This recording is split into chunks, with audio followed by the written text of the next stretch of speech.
So guys, आप मनोज दे को तो जानते ही होगी, क्योंकि वो एक बहुत बड़े यूट्यूबर है और जिनकी चैनल पे 4.2 मिलियन सब्सक्राइबर्स भी है। और आप में से कई सारे लोग उनके वीडियोस भी देखते होंगे। तो आप सबको पता ही होगा कि उनके वीडियो के जो थंबनेल होते हैं वो बहुत ज़्यादा अट्रैक्टिव और यूनिक होते हैं, जिनकी वजह से उनके वीडियोस पे भर भर के व्यूज़ आते हैं। बट उनके ये थंबनेल उनके एडिटर्स बनाते हैं, और वो भी पीसी से।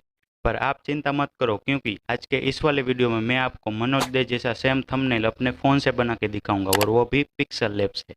तो चलिए वीडियो को स्टार्ट करते हैं, बट उससे पहले चैनल को सब्सक्राइब करके वीडियो को लाइक कर देना, क्योंकि ये वीडियो डेफिनेटली मज़ेदार होने वाला है। तो चलिए इस वीडियो को स्टार्ट करते हैं। तो गाइस, इस थंबनेल को बनाने के लिए मैंने पिक्सल लैब ऐप का यूज़ किया है, और इस थंबनेल में जो भी पीएनजी बैकग्राउंड और जो भी मटेरियल का यूज़ हुआ है उन सभी का लिंक आपको वीडियो के डिस्क्रिप्शन में मिल जाएगा। तो सबसे पहले वहाँ पे क्लिक करके आपको सभी को डाउनलोड कर लेना है, और उसके बाद आगे के वीडियो में वॉइस ओवर नहीं किया है। तो चलिए वीडियो को एंजॉय कीजिए।